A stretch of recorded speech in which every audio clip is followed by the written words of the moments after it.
ये लोग केंद्र सरकार का हिस्सा थे कि नहीं थे? और उस वक्त तो नीति आयोग होता था, आज की तारीख में जो प्लानिंग कमीशन उस वक्त प्लानिंग कमीशन होता था, आज की तारीख में जो नीति आयोग है, तो उस वक्त तो ऐसे सहज प्रावधान भी थे। अगर ये चाहते, आज की तारीख में अगर हम लोग प्रावधानों का जिक्र करें तो कई ऐसे प्रावधान हैं जिसकी वजह से हम लोग को ये कठिनाई आ रही है। पर उस वक्त जब इनकी पार्टी लगातार निरंतरता में केंद्र सरकार का हिस्सा थी, क्यों नहीं इन लोगों ने बिहार को विशेष राज्य का दर्जा दिलवा दिया?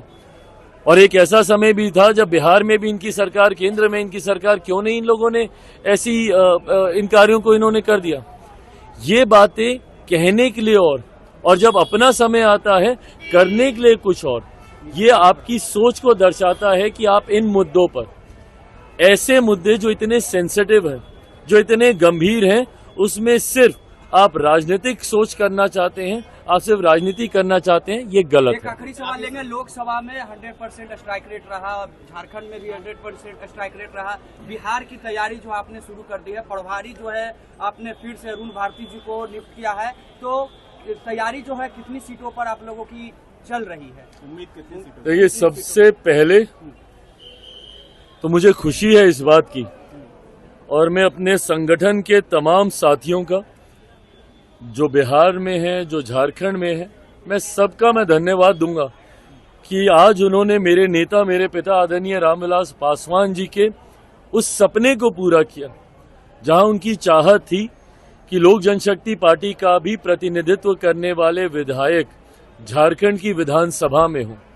हम लोगों ने 2014 में भी एनडीए गठबंधन के तहत चुनाव लड़ा था, पर उस वक्त भी हम लोग को ये सफलता हासिल नहीं हुई थी। शिकारीपाड़ा की एक सीट पर उस वक्त हम लोगों ने चुनाव लड़ा था। मुझे खुशी है कि चतरा में गठबंधन के तहत एक सीट पर हम लोगों को चुनाव लड़ने का मौका मिला, और उस सीट को एक बड़े मार्जिन से, लगभग 19,000 वोटों के मार्जिन से जनार्दन पासवान जी ने जीतने का काम किया, जिससे अब लोक जनशक्ति पार्टी रामविलास की उपस्थिति एक और राज्य में हो गई है। बिहार में जहां 5 सांसद हैं, तो वहीं नागालैंड में हम लोग के 2 विधायक हैं, अब 1 विधायक हम लोगों का झारखंड में भी है। तो ये मेरे उस नेता के सपने को पूरा करता है, जिसमें आदरणीय रामविलास पासवान जी ने पार्टी के विस्तार को देखा था। उसी विनिंग टीम को प्रभार, जिस टीम के साथ झारखंड में इन लोगों ने कार्य किया था, और जिस सुनियोजित तरीके से, जितनी मेहनत के साथ उस टीम ने सफलता हासिल की, केंद्रीय नेतृत्व का, तमाम वरिष्ठ नेताओं की ये सोच थी कि उसी टीम को ये जिम्मेदारी बिहार विधानसभा चुनाव को मद्देनजर रखते हुए भी दी जानी चाहिए है, और ऐसे में उसी सोच के साथ ये जिम्मेदारी दी गई है। मैं मानता हूं 100% स्ट्राइक रेट के साथ अभी तक हम लोग आगे बढ़ते जा रहे हैं। बिहार से पहले दिल्ली में भी चुनाव होने हैं, उसमें भी अगर मौका मिला तो हम लोग अपना यही स्ट्राइक रेट बरकरार रखना चाहेंगे। बट सबसे ज्यादा महत्वपूर्ण है कि अगले साल जो बिहार विधानसभा में चुनाव हो रहे हैं, सीटों की संख्या गठबंधन के भीतर ही तय होंगी, उससे पहले मैं आपके साथ कतई साझा नहीं कर सकता हूं। पर हाँ, जितनी सीटें लड़ेंगे 100% स्ट्राइक रेट उसमें भी रहे, यही लक्ष्य मेरा और मेरी पूरी टीम का है। Thank you. आज दिवस है और विपक्ष के लोग कह रहे हैं कि संविधान दिवस है आज, और विपक्ष के लोग कह रहे हैं कि आप लोग संविधान का इस्तेमाल करते हैं, लेकिन मानते नहीं है। विपक्ष, जिसमें मुख्य तौर पर कांग्रेस दल भी शामिल है, कांग्रेस और उनके साथियों को संविधान पे कम से कम बोलने का कोई नैतिक अधिकार नहीं है। क्यों नहीं है, उसका कारण भी है। ये वही कांग्रेस है जिन्होंने सही मायनों में सन 75 में आपातकाल लगाकर संविधान की हत्या करने का काम किया। देश में अगर कभी समय के किसी कालखंड में अगर लोकतंत्र की हत्या की गई तो वो सन 75 में आपातकाल लगाकर कांग्रेस की ही सरकार के द्वारा की गई। दूसरा कारण, आज जब मेरे प्रधानमंत्री आदरणीय नरेंद्र मोदी जी ने जिस तरीके से बाबा साहेब को सम्मान देने का काम किया, उनसे जुड़े हुए जितने भी स्थल थे जहां उन्होंने शिक्षा हासिल की, लंदन में हो, या जहां उन्होंने नागपुर में दीक्षा हासिल की वो दीक्षा भूमि हो, या महाराष्ट्र मुंबई में चैत्य भूमि हो, या दिल्ली में जहां वो रहते थे वो हो, या मऊ में जहां उनका जन्म हुआ हो, इन सारे स्थलों को जिस तरीके से विकसित कर उन्हें पंच तीर्थ के तौर पर प्रधानमंत्री जी ने विकसित कर बाबा साहेब को सम्मान देने का काम किया, उसके बाद कांग्रेस और उनके घटक दलों को डॉक्टर बाबा साहेब भीमराव अंबेडकर जी की याद आई। 89 से पहले तक बाबा साहेब की एक तस्वीर तक भारत की संसद में नहीं थी।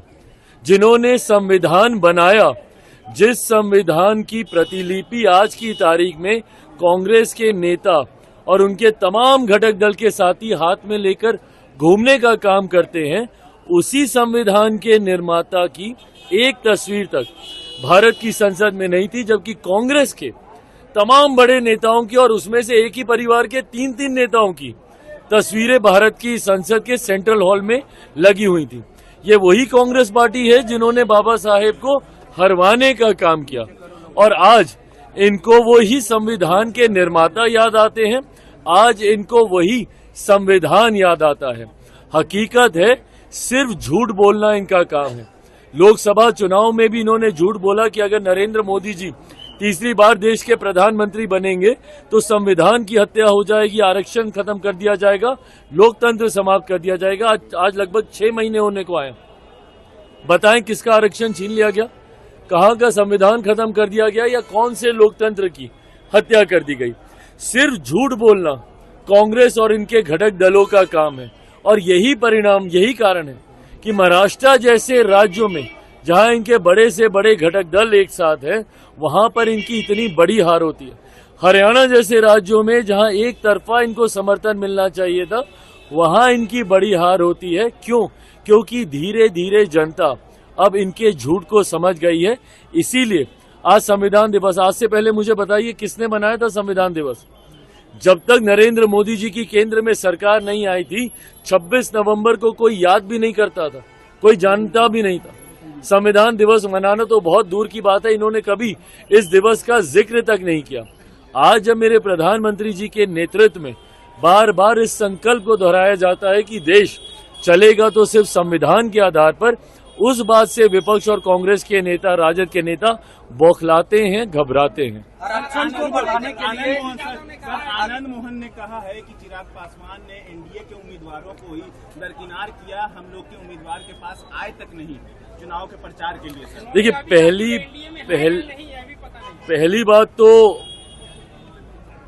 वो किसी राजनीतिक सक्रिय राजनीति से वो जुड़े हुए नहीं है, उनकी बात पे किसी प्रकार की प्रतिक्रिया देना कोई जरूरी नहीं है। पर हाँ, उनके परिवार के कई सदस्य सक्रिय राजनीति में हैं और वो ऐसे घटक दल में हैं जो हम लोग के गठबंधन का हिस्सा है। ऐसे में सुझाव बस इतना देंगे, जिनका आप जिक्र कर रहे हैं वो हमारे मुख्यमंत्री जी की कृपा पर जेल से वो बाहर आए हैं, और किस संगीन आरोप में वो जेल के अंदर थे। ऐसे में पुनः उसी समाज से आने वाले लोगों पर, जिस समाज के ऊपर उनके ऊपर आरोप लगे थे, पुनः उसी समाज के लोगों पर जब वो एक उंगली उठा रहे हैं कि उन्होंने किसका साथ दिया, नहीं दिया, मैं बस उनको इतना सुझाव दूंगा कि वो खुद एक राजनीतिक परिवार से आते हैं, भले खुद सक्रिय राजनीति में नहीं हो, पर उनके परिवार के सदस्यों को आगे भी चुनाव लड़ना है, सब करना है। ऐसे नाम लेकर पासवानों के ऊपर इस तरीके से उंगली उठाना, पासवान समाज के ऊपर इस तरीके से उंगली उठाना, मुझे नहीं लगता कि गठबंधन में, क्योंकि उनके परिवार के सदस्य हैं, ये उचित है। बाकी उन्होंने जो कहा नहीं कहा, जैसा मैंने कहा वो सक्रिय राजनीति में नहीं है, तो उनके जवाब देना कोई जरूरी नहीं। को लेकर के तेजस्वी यादव कह रहे हैं 85% जो है वो देना चाहिए, एक बिल लाना चाहिए विधानसभा में, जिसको हम लोग सब पास कर दें आरक्षण को। मेरी समझ में नहीं आता कि जब ये लोग सरकार में होते हैं, ये सारी सोच इनके जहन में तब क्यों नहीं आती है। ये तमाम चीजें विपक्ष में जाने के बाद इनके संज्ञान में क्यों आने लगती है। आज जब ये सारी बातें बोलते हैं, कुछ दिनों पहले मेरे प्रधानमंत्री का स्वागत करते हुए बोल रहे थे कि अच्छा होता अगर वो विशेष राज्य का दर्जा लेकर आते,